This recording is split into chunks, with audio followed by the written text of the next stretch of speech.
ఒకటి కోపం, 2 ఒత్తిడి, 3 Relations. రిలేషన్షిప్లు ఎలా మెయింటైన్ చేయడం. కోపం గురించి మాట్లాడదమ్మా. కోపానికి నేను నా పుస్తకంలో దగ్గర 5-6 రీజన్స్ అయితే ఇచ్చాను. కానీ సింప్లిఫై చేసి చెప్పాలంటే కామయేష క్రోధయేష రజోగుణ సముద్భవ మహాసనో మహాపాత్మ విద్ధి ఏన ఇహ వైరినాం అంటాడు కృష్ణుడు భగవద్గీతలో. కోపం ఎందుకు వస్తుందంట? కోరిక వల్ల వస్తుంది. అంటే మరీ బ్లంట్గా కామం అని చెప్తే ఎవరికి వెంటనే బాగుండదు. ఇప్పుడు మీరు మీ ఆయన అంటారంటే మీతో, మనం పార్టీకి వాళ్ళు 7:30కి అక్కడ ఉండాలి అని చెప్పారు అని చెప్పి నీకు ముందే చెప్తున్నాను, రేపు మనం 7:30కి బయలుదేరిపోవాలి అంటారు. ఆయన బయలుదేరిపోయి మీ ఆయన ఏమో 7 గంటలకు బయలుదేరిపోయి కిందకి ఇంట్లో కార్లో కూర్చుంటారు.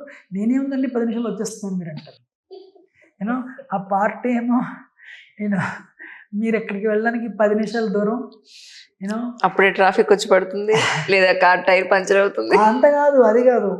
మీరు 7:10 అయింది, వాళ్ళ ఫ్రెండ్స్ ఎప్పుడు ఆయనతో ఉంటారు, మీరు ఎప్పుడు లేడీ చేస్తారు. మీరు 7:10, 7:20 మీకు కాల్ చేస్తారు. ఏమిటంటే చిన్నవాడు ఎప్పుడే టాయిలెట్కి వెళ్తాను అంటున్నాడు, లేదా ఈ బట్టల ప్రాబ్లం ఏంది, మీరు ఒకసారి పైకి రండి, కింద మీరు కింద మాడుతున్నారు, సంసార బాధలు ఇవన్నీ. ఆయన మీకు హెల్ప్ చేయట్లేదని చెప్పి మీకు కోపం. మీరేమో ఆయన మాట మీరు నిలబెట్టుకోలేదని చెప్పి ఆయన కోపం వచ్చేస్తూ ఉంటుంది. సో 7:10 7:20 అయింది, ఆయనకేంటి నేను వెళ్తాను, మా ఫ్రెండ్స్ నన్ను ఎక్కిరిస్తారు మళ్ళీ అనేసరికి ఎడ్రినలిన్ రష్ అంటారు, ఎలా పెరిగిపోతుంది. అవును, ఎడ్రినలిన్ రష్ ఎప్పుడైతే వచ్చిందో అది రజోగుణం తాలూకా స్వభావం యాక్చువల్గా. సో రజోగుణం తాలూకా స్వభావం వల్ల మీరు నిజంగా కంట్రోల్ చేసుకుందామన్నా అది 7:20 7:25 అయింది, కాల్ చేశారు మీరు రాలేదు, ఆ కోపం పెరిగిపోతుంది. సో ఫస్ట్ థింగ్ ఏంటంటే దీనికి చాలా సొల్యూషన్స్ ఉన్నాయమ్మా, కానీ డైరెక్ట్ సొల్యూషన్ అయితే లేదు. ఎందుకంటే హనుమంతుడు కోప్పడి లంక కాల్చేస్తే హనుమంతుని మనం గ్లోరిఫై చేస్తున్నాం ఇవాళ. మరి మీ ఇంట్లో మీకు కోపం వస్తే మీ పిల్లలు మిమ్మల్ని గ్లోరిఫై చేయట్లేదు, మీ ఆయన కోపం వస్తే లేదా మీ కోపం వస్తే మీ ఆయన మిమ్మల్ని గ్లోరిఫై చేయట్లేదు. ఎందుకంటే హనుమంతుడి కోపాన్ని మనం ఎందుకు ప్రశంసిస్తున్నాం, మన కోపాన్ని ఎందుకు ప్రశంసించట్లేదు అంటే హనుమంతుడి కోపం వచ్చినప్పుడు ఆ కోపం ఆయన కంట్రోల్, ఆయన చేతిలో, ఆయన కంట్రోల్లో ఉంది. మన కోపం మన కంట్రోల్ లేదు, అదే తేడా. సో అందుకే ఏంటంటే దీనికి యాక్చువల్గా నిజమైన పరిష్కారం ఏంటంటే రజోగుణ సముద్భవ అంటాడు కృష్ణుడు. కాబట్టి రజోగుణం నుంచి సత్వగుణానికి వెళ్ళాలి. సత్వగుణం వెళ్ళడానికి భగవద్గీత చదవడం, హరినామస్మరణ, ఈ మంత్ర జపం చేయడం, సమాజానికి సేవ చేయడం సిన్సియర్గా, ఈ 3 ఇంపార్టెంట్. ప్లస్ ఇవాళ ఎవరు పరుగు పరుగు పరుగు పరుగు ఏ వెయిట్ ఒక మూల కూర్చోండి సిన్సియర్గా, ఆగండి. ఆ పరుగు అంటే రజోగుణాన్ని యాక్టివేట్ చేస్తున్నారు మాటిమాటికి. రజోగుణాన్ని యాక్టివేట్ సినిమాలు కానీ, సోషల్ మీడియా కానీ, ఈవెన్ యూనివర్సిటీస్ కానీ, పిల్లలకి ఎంత హోంవర్క్, నెక్స్ట్ టాపిక్ అదే ఒత్తిడి రేపొద్దున ఇవ్వాలి. యాక్చువల్గా 1996లో క్లింటన్ గవర్నమెంట్ అమెరికాలో ఆయన రూల్ చేసినప్పుడు అమెరికా చాలా సక్సెస్ఫుల్ యాక్చువల్గా చాలా రంగాల్లో. కానీ ఈ షూటింగ్ అప్పుడే స్టార్ట్ అయింది స్కూల్లో. పిల్లలు వెళ్ళి పిల్లలు స్కూల్ పంపిస్తారు, 3 గంటల ఫోన్ వస్తుంది, మీ అబ్బాయిని ఎవరు షూట్ చేస్తారు. అప్పుడు అమెరికాలో వాళ్ళు ఏం చేస్తారంటే ఒక కమిషన్ చేస్తారు. ఎందుకు ఇలా జరుగుతుంది అంటే పిల్లలేమో most of the parents are divorced parents, single parent. పిల్లలకి టైం ఇవ్వరు. ఈ పిల్లడేమో ఇంటి స్కూల్ హోంవర్క్ తీసుకొస్తే హెల్ప్ కావాలి. తల్లి ఆల్రెడీ కోరల వల్ల, కోర్టు కేసు వల్ల, ఈ డివోర్స్ కోసం సఫర్ అవుతూ ఉంటారు. తల్లి సఫర్ అవుతున్నది, ఆవిడే సఫర్ అవుతుంటే పిల్లడికి టైం ఏమి ఇస్తుంది, ప్రేమ ఏమి ఇస్తుంది. ఈ కుర్రాడు మనసులో మెల్లిగా దాన్ని ఏమంటారు, నిస్సహాయత, హెల్ప్లెస్నెస్. ఆ హెల్ప్లెస్నెస్ ఏంటంటే మరో స్కూల్కి వెళ్తే teacher దెబ్బలాడుతుంది.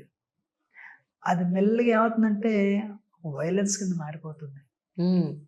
Broken home is the cause of juvenile delinquency అని చెప్పి లాలో ఉంది. ఎక్సలెంట్. అందుకని ఏంటంటే నేరస్తులు ఎప్పుడు కూడా చెదిరిపోయిన ఇంటి నుంచి వస్తారంట, వాళ్ళకి ఆ ప్రేమ రాలేదు.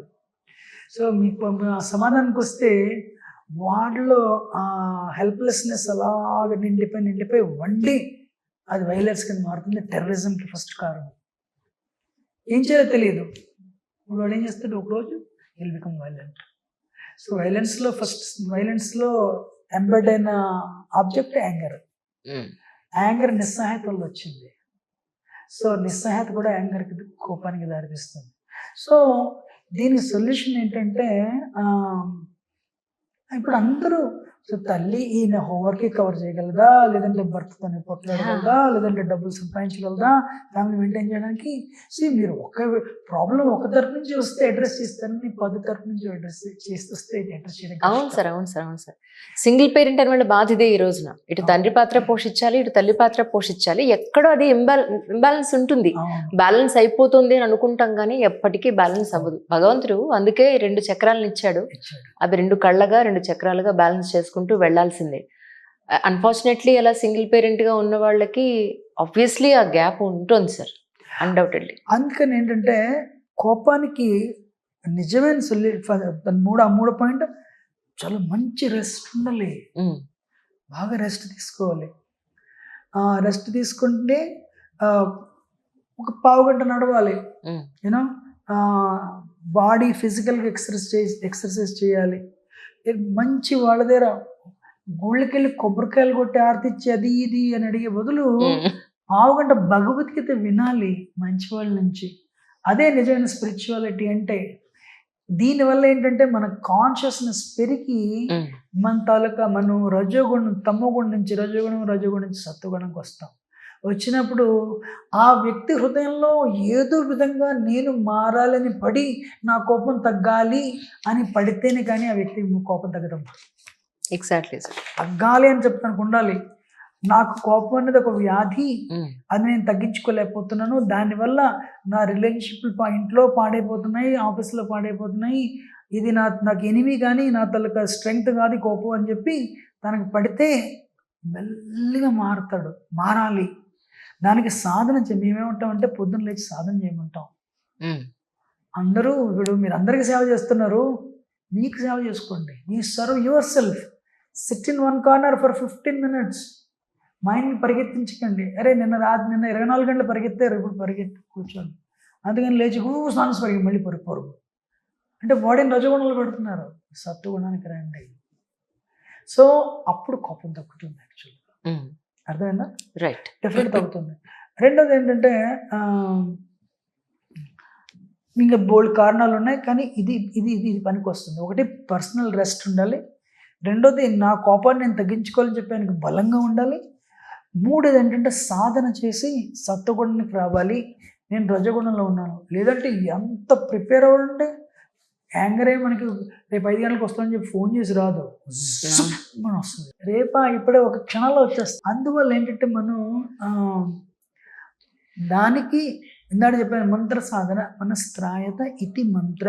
మనం మెల్లగా మైండ్ని ఇంద్రియాలను అదుపులో పెట్టుకుని, అందుకని యాక్చువల్గా ఏంటంటే ప్రసాదమే తినమని చెప్తాను.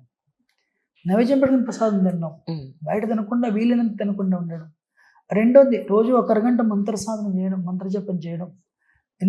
5 నిమిషాలు భగవద్గీత చదవడం, భార్య పిల్లలు భర్త పిల్లలతో కూర్చుని ఇవి చేస్తే మెల్లిగా అందరికీ ఎప్పుడైతే కాన్షియస్నెస్ ఈ చేతన పెరుగుతుందో ఆటోమేటిక్గా కోపం తగ్గుతుంది. ఇంకోటి కూడా సొల్యూషన్ ఉంది. ఇన్ని చెప్పినా సరే కోపం రేపు తగ్గిపోదు. నేను ఇవాళ మీరు విని రేపు మారిపోవాలంటే రేపు మారలేరు. అప్పుడు మరి మధ్యలో కోపం వస్తే, నిజంగా కోపం వచ్చినా మీరు ఏం చేయాలంట, ఒక 4-5 గంటలు తగ్గిపోయిన తర్వాత తప్పు ఎవరు తెలియకుండా ప్లీజ్ ఫర్గివ్ మీ, నాకు కంట్రోల్ అంతా ఉండట్లేదు అని జెన్యున్గా మీరు ఫర్గివ్నెస్ అడిగితే 90% సాల్వ్ అవుతుంది.